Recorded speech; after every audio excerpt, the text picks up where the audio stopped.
Bienvenidos a Adulamitas Podcast, un espacio para crecer juntos y recordar que Dios sigue formando valientes guerreros, tal como lo hizo en la cueva de Adulam.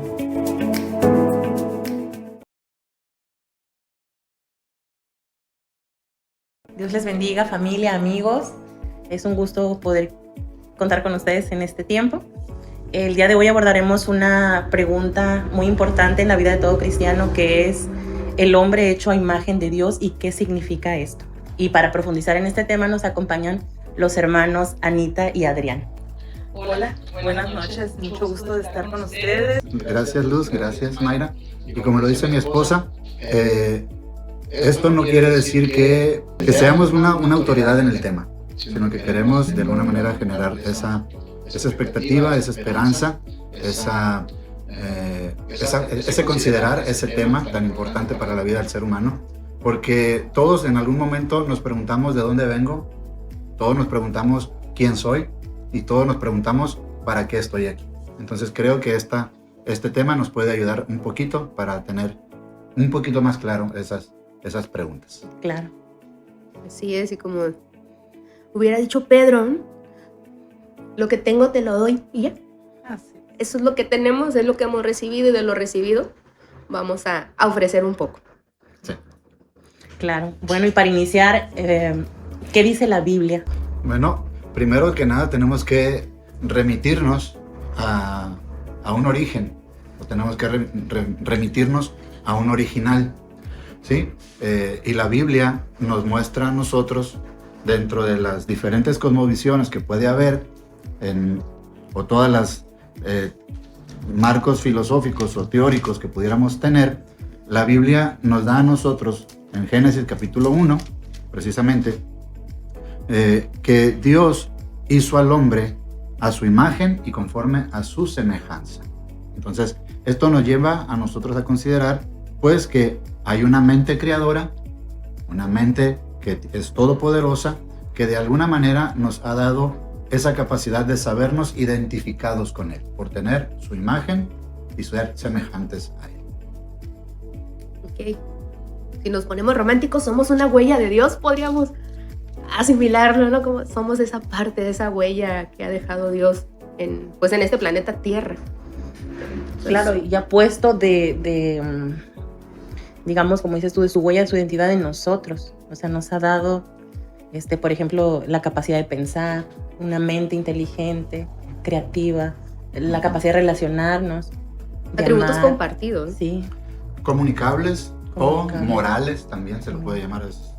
Bueno, hay diferentes definiciones, ¿no? Según el autor que pudiéramos manejar, pero están los atributos comunicables, compartidos, morales, que estos en cualquier persona del universo, es decir, del mundo, de alguna manera tiene los conceptos. Tal vez el aspecto, por ejemplo, de la estética, todos tenemos ese concepto. Tal vez el concepto mío pueda diferir, aquí en México, pueda diferir al concepto de una persona que vive en Europa, pero el concepto lo tenemos. No que haya muchos tipos o muchas verdades, no se trata de una pluralidad de verdades, sino en el marco del concepto. Y aquí podemos nosotros ver que uno de los atributos de Dios es precisamente la estética, porque Él hizo todo bueno, bello. Y dijo Dios, y vio Dios que todo Era bueno. en gran manera. Así es. Y también a lo largo de la historia de la teología ha habido diferentes hombres, ¿no? de parte de Dios, que han tratado de desarrollar, ¿no? este tema de qué significa la imagen de Dios en el ser humano. Y algunos lo han enfocado precisamente, ¿no? en el aspecto racional, en la capacidad de pensar. Pero si nos limitáramos solo a eso, entonces habría también como esa idea de que si una persona no tiene la capacidad de pensar, no puede desarrollar su pensamiento de una manera adecuada, pues entonces no estaría la imagen de Dios en esa persona. O en otras perspectivas, ¿no? El relacional, esas otras capacidades que tiene el ser humano, pero más allá de todas esas, últimamente yo también he estado leyendo acerca de este tema y muchos hablan acerca de que el ser humano es representante de Dios. Representa a Dios en la tierra. Dios lo puso en este mundo, en esta creación, para gobernar, para señorear sobre toda la creación. Entonces, eso es una gran responsabilidad. Ese es un gran privilegio que se le otorgó al ser humano y una gran responsabilidad. Desafortunadamente, sabemos, ¿pero qué pasó? Sabemos lo que pasó, ¿no? Que también lo hemos hecho. Que en Génesis vemos primeramente que entra el pecado y que esa distorsión que trajo ya el pecado al ser humano, a la creación, le afectó, ¿no? Afectó, vamos a decir empañó, pero no nos es quitada esa imagen, porque más adelante en Génesis, si mal no recuerdo, capítulo 9, se reafirma, ¿no? Que, por ejemplo, el ser humano no puede quitar la vida a otro ser humano, porque es hecho a imagen de Dios. Entonces, problemas tan tremendos, ¿no? Como las guerras, el aborto, todas esas situaciones que el ser humano tienen menos la vida de otro hombre, de otro ser humano, están en contra de esa imagen de Dios. Y temas de ideología, ¿no? No son como actuales, sino que ya tienen muchos años ahí avanzando, pero como esa distorsión desde el Edén, nos vamos hasta el Edén, cómo esa distorsión ha hecho tanto daño, incluso nosotros mismos, cómo nos percibimos. Somos imagen de Dios. Dice la Biblia que formó al hombre del polvo, sí, pero decidió poner, vamos a llamar esencia, aliento de vida en él, soplar su propio aliento, o sea, el que podamos, aunque sea razonar eso de que Dios formó al hombre del barro, a lo mejor se oye muy de la tierra húmeda, de la tierra, ¿no? Como luego he compartido. Cada que llueve, ¿no? Que empezamos a qué bonito, ¿no? que huele, y entonces nuestro ser está reconociendo nuestro origen del barro, del polvo de la tierra, y son componentes que están comprobados científicamente que el hombre, el ser humano, tiene esos componentes de la tierra, ¿no? Y es que, volviendo, ¿no? a lo que decía al principio, en estos atributos de Dios, tenemos que recordar primero que están los atributos que Dios no comparte con nadie. Sí. Los absolutos. Los absolutos, ¿sí? En los que pues son la eternidad, la omnipotencia, la omnipresencia y la omnisciencia, por mencionar algunos. Y dentro de estos atributos comunicables, morales, también está la fidelidad, por ejemplo, la veracidad, la bondad, el amor, la gracia, la misericordia, la santidad. A veces pensamos que es un atributo de Dios exclusivo, pero no. ¿Y cómo se manifiesta la santidad? En que aún los niños pequeños saben en algún momento que algo no es correcto. Y ahí hay un cierta veracidad, pues, o cierta muestra, ¿no? También podemos ver la rectitud, la justicia, el contemplar la estética, la creatividad. Pero todo esto, todos estos atributos se han distorsionado en un marco de el beneficio personal, ¿sí? En donde, no sé si a ustedes les pasó, ¿no? Pero yo lo he dicho muchas veces en diferentes ocasiones. Cuando yo estaba en la secundaria, había un muchacho o una muchacha de los más inteligentes del salón y nos ponía un examen el maestro, y lo que hacíamos nosotros era ir con ellos, con los más inteligentes del salón, y evaluábamos, lo checábamos y decíamos, si a mí me habían puesto mal una respuesta y de alguna manera era parecida a lo que él o ella habían puesto, yo iba con el maestro y le decía, maestro, a mí me la puso mal y a él se la puso bien, no es justo. ¿Sí? Pero ¿qué era lo que yo quería? O si me la pones mal a mí, pónsela mal, pónsela también a él mal, porque no me conviene. Un concepto de justicia muy distorsionado totalmente. ¿Sí? podemos lo mismo mencionar el amor, podemos mencionar la justicia, ya lo dijimos, podemos la misericordia. La misericordia, La compasión, ¿no? sí. Entonces, todos estos están en nuestro corazón, en nuestra mente, en nuestro ser. Pero, Dice que al llegar tal tiempo, ¿no? Grabaré mi ley en sus corazones. Entonces, y en este sentido, si me beneficia, es bueno. Si no, es malo. Por eso hay mucha gente que, por ejemplo, dicen, ¿no? A mí no me mientas, pero yo tengo la capacidad de mentir. Porque soy el jefe, porque soy el papá, porque soy esto, pero tú, hijo, tú, empleado, sé leal conmigo, pero yo no puedo o no estoy obligado a ser leal contigo. Entonces, es ahí en donde se distorsiona. Mientras a mí no me traiciones, o sea, que el mundo ruede, ¿no? Que el mundo ruede. Ahora, Sí. es bien interesante porque un teólogo, si me permiten tantito, ¿verdad?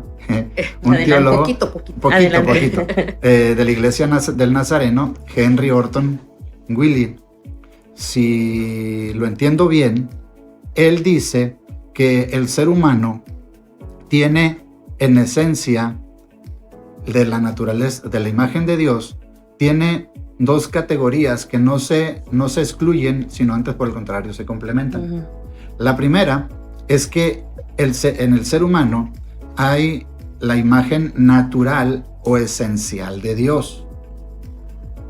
Y el otro aspecto de esta imagen es la imagen moral o incidental de Dios. Ahora en español. Ok, para allá vamos. Para mí. La primera se distingue, es la que nos distingue de los animalitos. Ok. Es Porque un simplemente animalito, racional. porque un animalito existe nada más, pero no tiene trascendencia, no tiene conciencia de la trascendencia de la eternidad. Él vive, podrá ser muy inteligente, pero él no tiene conciencia de su eternidad. Pero el ser humano sí. Donde quiera que esté el ser humano, la tiene. Por eso muchas personas que tienen la capacidad de pagar un artista, bueno, ahorita ya con las cámaras, ¿verdad? Pero en tiempos pasados, la gente es importante, los ricos, los generales, los reyes, se mandaban a hacer un cuadro para perpetuar su imagen, porque ellos sabían que se iban a morir. Un animalito no la tiene. Lo otro, la segunda, es de que esta es la capacidad de distinguir lo que es correcto de lo incorrecto. Y estas dos, la trascendencia a la eternidad, la espiritualidad, la capacidad de sentir a Dios y de tener comunión con Él, se complementa y se apoya o se distorsiona, dependiendo del caso, con el distinguir o no lo correcto de lo incorrecto, el razonar y el elegir correctamente, según mi perspectiva. Y es aquí en donde, una vez más, el pecado distorsiona. ¿Por qué? Porque muchas veces el hombre dice, no, es que es bueno, porque me beneficia temporalmente, instantáneamente, aunque tal vez mañana Cambie de opinión. O tal vez mañana las circunstancias de esta decisión me afecten, pero ahorita me conviene y yo lo acepto. Entonces, esto, muchachos, muchachas, nos lleva a nosotros a ver que todo el ser humano los tiene. ¿Sí? Y el pecado la distorsiona. Pero ¿cuándo sucede esto? ¿Y por qué? Bueno, no nacía yo. No me pregunten. No estábamos ahí, pero retomando lo que comenta Adrián acerca de la capacidad que tenemos muy por encima de los animales de racionalizar, de la reflexión, de todo esto. Me parece a mí tan lamentable como la teoría de la evolución, ¿no? En el que se compara al ser humano con un animal, ¿verdad? Que le da esa categoría. Es triste porque desde que la teoría de la evolución empezó a enseñarse en las escuelas, se vio una degradación en la sociedad. Ha traído consecuencias terribles, ¿no? Porque ya no hay respeto. Cuando antes la mayoría de la sociedad estaba creyendo que éramos creación de Dios, que éramos criaturas de Dios, había ciertos límites y cierto respeto.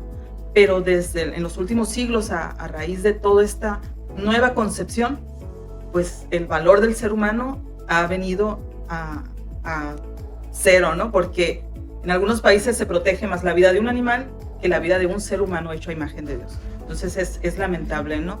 Esa decadencia en la que hemos caído, donde ya se ha perdido el valor de ese ser humano hecho a imagen de Dios. Y justo creo que es eso, ¿no? Igual que como creyentes, como cristianos, hemos perdido el sentido del valor que tiene la humanidad en sí.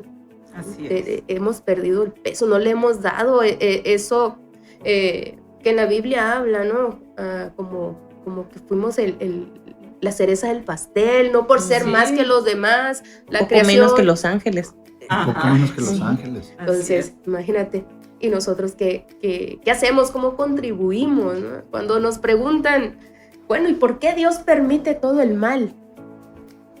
Así es. A mí una de las cosas que más me ha impresionado también acerca de cómo hemos perdido esa conciencia de la imagen de Dios es que incluso entre nosotros podemos a veces menospreciar personas cuando las vemos en condición de calle, cuando las vemos pidiendo dinero, ¿verdad? ¿Qué pensamos? Pues por algo andar así, quitamos el valor de esa persona. Y sí, ¿no? Pero no. Y alcohólicos o cosas así que han caído, no sabemos, no conocemos las historias muchas veces, ¿no?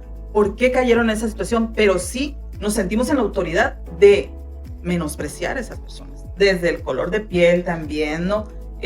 Las personas que son de una condición económica baja, la raza, ¿no? El racismo, el colorismo, todas estas cosas que han venido a hacer separación entre los seres humanos son una tristeza, ¿no? ¿Por qué? Porque no vemos el valor que tiene cada persona sin importar si vive en la colonia más humilde de aquí de San Lucas, si vive en Pedregal, ¿verdad? Si vive en cualquier lugar, si estudió o no estudió, eso no importa. Cualquier persona tiene la imagen incluso de el Dios. Aspecto físico. Exacto. Sí, y aquí digo, regresando un poquito a Génesis, pues sabemos que el pecado trae todo esto, ¿no? Eso que mencionaba ahorita el hermano Adrián, que obviamente es el pecado el que distorsiona la imagen que tenemos nosotros, que Dios puso en nosotros.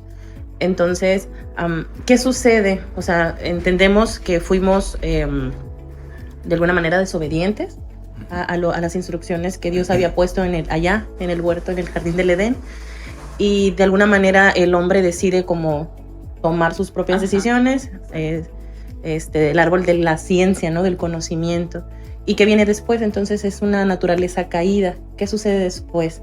Después de todo este tiempo donde estamos tomando nuestras decisiones, donde viene el mal, donde, como lo decía ahorita el hermano, a conveniencia, si me conviene, mi propio sentido de justicia, mi propio sentido de amor, de amo a quien me conviene, a quien...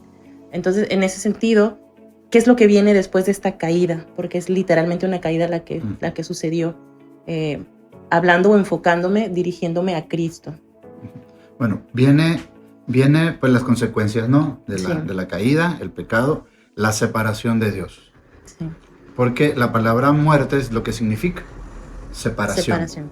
Entonces, al estar ahí separados, pues el hombre cada momento, por decirlo así, permítanme, cada día va cayendo más, a tal grado que en Génesis 9 vemos el caso del diluvio, ¿no? Donde Dios dijo, esto ahora sí que se salió de control y pues hay que poner un remedio.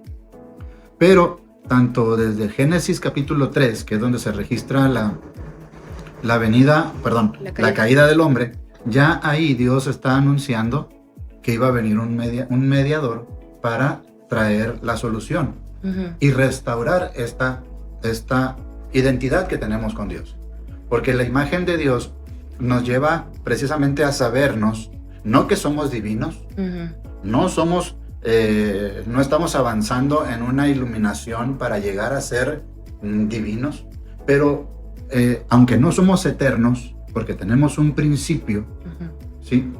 Es bien interesante porque la palabra eterno es que no tiene principio ni fin, pero nosotros somos sempiternos, en el sentido de que tenemos un principio, pero no tenemos un fin. Entonces, junto con todo esto, tenemos una identidad, como decíamos muy al principio, que me hace a mí saber que Dios me ha creado. ¿Sí? Que lamentablemente puede haber sabemos de la ley de la genética un poquito, ¿no? Y sabemos que pues, puede haber un gen por ahí defectuoso, puede haber por ahí una falla genética, pero eso no quita que esa criatura, esa persona, no tenga la imagen de Dios, la sigue teniendo. ¿Sí? Podrá tener una condición, con todo mi respeto, psicológica diferente, no ser neurotípico, tal vez ser neurodiverso, pero eso no le quita la imagen de Dios. No resta, pues. No le resta. El valor de ser. No le resta. Tal vez no tendrá la capacidad de comunicarse como nosotros, pero eso no le quita que él sea imagen de Dios. Ahora, él, o ella, esa persona, ¿tiene la identidad de Dios? Claro que sí. Nosotros, aquí es una opinión muy personal, ¿sí? No me crucifiquen, pero yo creo que nosotros tenemos en Cristo esa oportunidad de poder ser restaurados en esa identidad, que viene a ser precisamente la imagen de Dios, de Cristo en nosotros. En alguna ocasión le preguntan a Jesús, muéstranos al Padre y nos basta. Y él dice, si tú me has visto a mí, has visto al Padre, porque Él y yo somos indivisibles. No que seamos uno en singularidad, somos uno en unidad, no nos podemos dividir. El propósito de Él es mi propósito. Lo que yo hago, lo hago movido por su voluntad. Somos indivisibles. Y si tú me has visto a mí cómo yo me comporto, tú puedes saber cómo es el Padre. La imagen del Dios invisible. Sí. Y nosotros podemos ver la ratificación de las palabras de Jesús en el fruto del Espíritu Santo. Sí. Amor, gozo, paz, paciencia, benignidad, bondad, mansedumbre, templanza y fe. No sé si la dije en orden, ¿verdad? Pero esas son. No, pero por ahí van. Apoyo.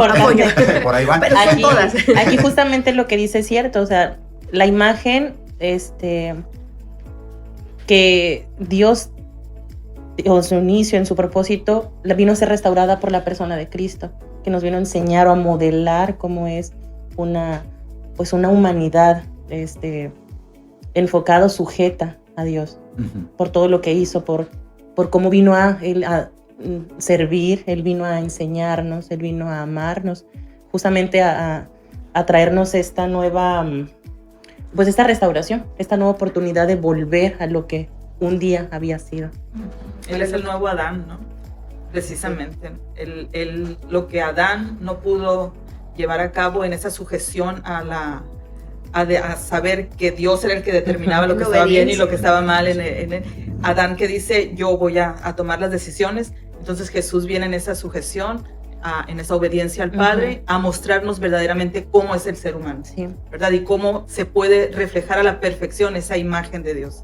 Entonces queremos saber cómo debiera ser un hombre y una mujer, ¿verdad? En todo el sentido, porque también la mujer es hecha imagen de Dios, ¿verdad? Porque de hecho hubo algunos momentos en la historia del cristianismo que se pensaba que la imagen en la mujer era como un grado menos, ¿no? Pero no. Inferior. Ajá, entonces Jesús viene a esto, ¿no? A restaurar, a mostrarnos cómo es que debe ser el ser humano, cómo reflejar esa imagen. En esa comunión con el Padre, totalmente. Así es, en esa obediencia. Y el entender, ¿no? Que el ser humano, o el hombre, Adán,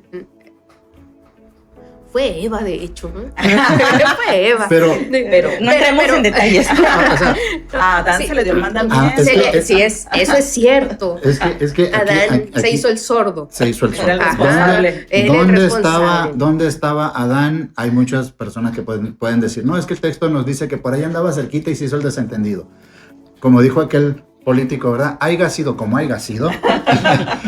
Que no fuera siendo, pero ahí estaba. Sí, él estaba ahí y él era el responsable. Por eso Dios, aunque Pablo sí dice, ¿no? Que la mujer como que da a entender que seduce al hombre, ¿verdad? Pero a quien se dirige Dios no es a Eva.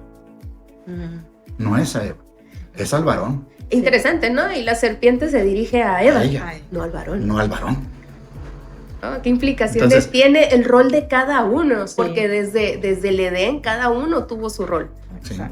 Y Ah. cómo a la fecha lo hemos distorsionado también eso. Y aquí me quiero salir un poquito del tema, ¿no? Pero ¿No?